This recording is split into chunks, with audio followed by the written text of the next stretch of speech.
సంగారెడ్డిపట్నంలో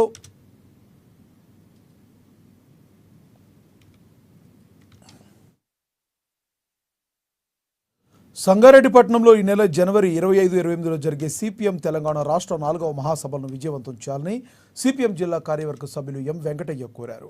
వికారాబాద్ జిల్లా పరిగిపట్నంలో CPM Parigi area committee ఆధ్వర్యంలో మహాసభల కరపత్రంను ఆయన విడుదల చేశారు. ఉద్యమాల పోరాటాల సారథి, కష్టజీవుల గొంతుక, ప్రజల పక్షాన నిరసనగా పోరాడేది సిపిఎం అన్నారు. ప్రజల కోసం పాటుపడే సిపిఎం రాష్ట్ర మహాసభను జయప్రదం చేయాలని సూచించారు.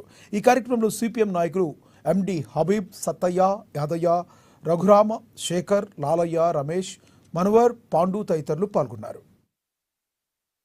పోరాటాల సారథి, కష్టజీవుల గొంతుక సిపిఎం రాష్ట్ర 4వ మహాసభలు సంగారెడ్డి పట్టణంలో ఈ నెల 25 నుంచి 28 వరకు జరుగుతున్నాయి. మొదటి రోజు 25 తారీఖు నాడు సంగారెడ్డి పట్టణంలో భారీ బహిరంగ సభ నిర్వహించబోతున్నాం. ఈ బహిరంగ సభకు రాష్ట్ర నలుమూలల నుంచి సిపిఎం కార్యకర్తలు, సానుభూతి పరులు, ప్రజలు అందరూ కూడా పెద్ద సంఖ్యలో పాల్గొంటున్నారు. ఈ యొక్క సిపిఎం రాష్ట్ర మహాసభలకు అఖిల భారత నాయకులు బృందకరత్ గారు, బివి రాఘవులు గారు, అట్లనే రాష్ట్ర కార్యదర్శి తమ్మినేని వీరభద్రం గారు, అట్లనే రాష్ట్ర నాయకత్వం మొత్తం కూడా పాల్గొంటుంది. మొదటి రోజు బహిరంగ సభ ఉంటుంది.